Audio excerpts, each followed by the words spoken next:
Now I am going to dictate a legal passage based on latest Supreme Court judgment at the rate of 100 words per minute. Let's start. That the first informant Tanu Gupta, wife of Achin Gupta and daughter of Horish Manocha, is a resident of house number 1368 Urban State 2, Hisar, Tehsil and District Hisar, and is a peace-loving and law-abiding woman, and my marriage was solemnized according to Hindu rites and rituals with accused number 1 on 09/10/2008 at New Delhi. My family had spent about 30 lakhs rupees in my engagement ceremony and marriage as per the direction of the accused persons towards furniture, jewelry, clothes and other household articles. At the time of marriage, my family handed over all her jewelry and stridhan to the accused persons, saying that it is the stridhan of the first informant, and whenever the first informant will need her stridhan, it has to be given back to her, whereupon the accused persons accused the family of the first informant that whenever the first informant will need it, they will give it back to her.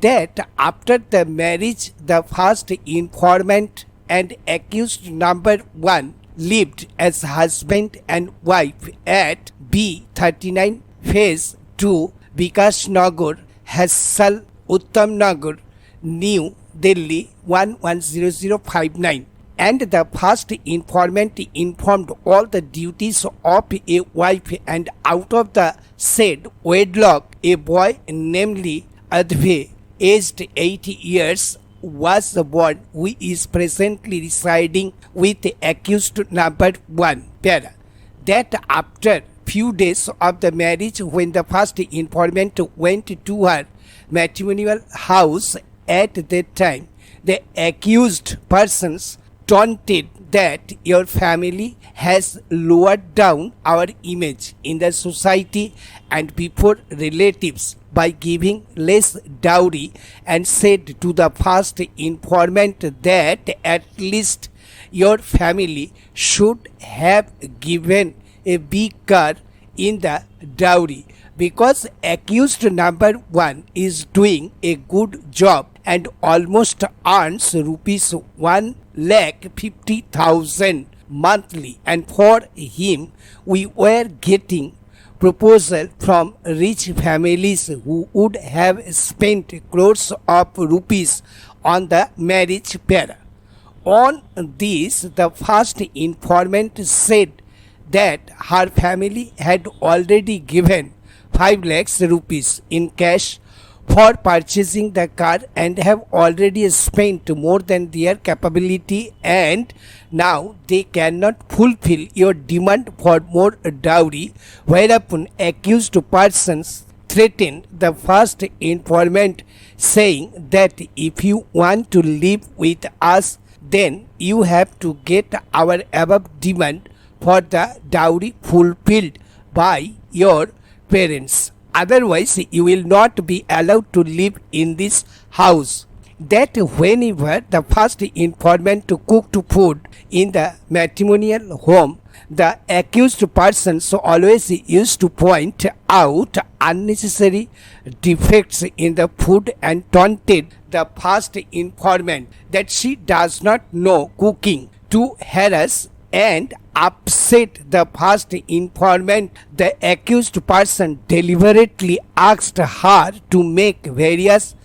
dishes, and when the first informant showed her inability, the accused persons used to abuse and beat her parent. That accused number 3 is the mother-in-law of the first informant, who is a teacher, and she used to leave the house at 7 hours in the morning for the school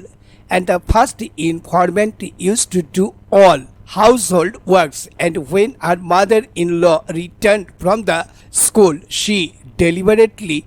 used to point out defects in her work and used to taunt the first informant that your family should have given gold bangles to me, and now you would have to bring gold bangles from your family. And when the first informant tell her that her family had already spent a lot over her marriage, then she used to abuse and give beatings to the first informant bearer. The accused number 4 is the sister-in-law of the first informant, who used to say that your family should have given a demand set for me. Stop. Thank you.